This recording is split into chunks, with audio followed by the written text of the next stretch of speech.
There are very few things that make me proud to be British, but the National Health Service, the NHS, is one of them. If you're watching this from overseas, the NHS provides free healthcare at the point of service. It's funded by the UK taxpayers, but it means anyone in the UK, and you don't have to be British, if you need treatment in hospital, you will get it and you won't be charged.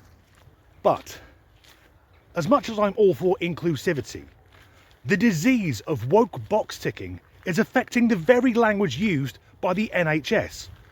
Language which in some cases has been used by medical practitioners for centuries, and it's being changed just to give a tiny proportion of the population one less fucking thing to cry about.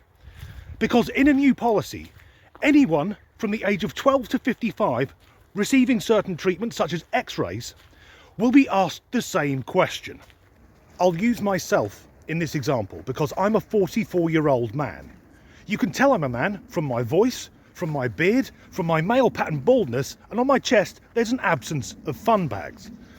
But if I went to the hospital, the nurse assessing me would have to ask me, is there a chance you could be pregnant? So this poster is currently on display at a hospital in Tayside, and it refers to people with internal reproductive organs. I guess they mean things like ovaries, a uterus, a cervix. Now, I'm not a doctor, but I'm fairly certain only half the human race has those organs. But there's no mention of the words women, girls, or even females. So once again, lest we offend a few screamy people, women are being erased from the English language. Let me be blunt. If I went to a hospital and a medical practitioner asked me if I was with child, I wouldn't be overly confident with them administering any treatment. Because anyone who thinks that this can get tubbed doesn't understand very basic biology. Of course, no frontline NHS staff actually believe that a man can get pregnant. The policy has been introduced to appease a tiny minority of the population for whom reality is something of an issue. Yes, once again, it's a tiny minority of the trans community and their woke bloody allies who've been calling for change. Because it's been suggested that a man cannot be impregnated. So they answer, what about trans men? And usually I'll go along with it, just to be kind. But if you're in a medical facility where science and biology are crucial, and it doesn't matter how someone identifies or what injections they're having, can we agree if there's the prospect that in 9 months' time they will be pushing a baby out of their vagina, just then they are biologically female? One group of patients who will be asked if they're in the family way are those receiving treatments for cancer.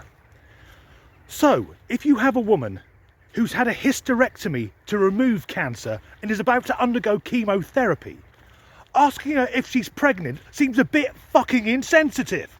What about the numbers? In the UK in 2020 there were 681,550 births. So how many of them were delivered by trans men? Well, I don't know, because there's no information available. I'm guessing the number is so fucking minuscule, no one bothered to write it down.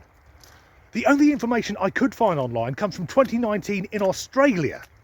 So how many Aussies were trans men who gave birth in that year?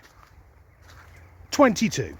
If you're watching this from outside the UK, you may not be aware, but the NHS is at breaking point. For the first time ever, nurses have gone on strike due to pay and conditions. Yet the bureaucrats who run the NHS are wasting time and money on this fucking nonsense.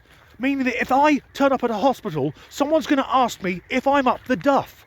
To which I'd reply, well, my period is late. I've been waiting for it since 1978.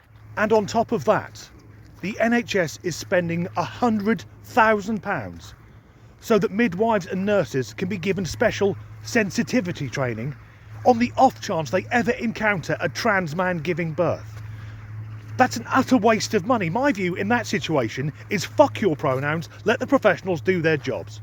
As ever, thanks for watching.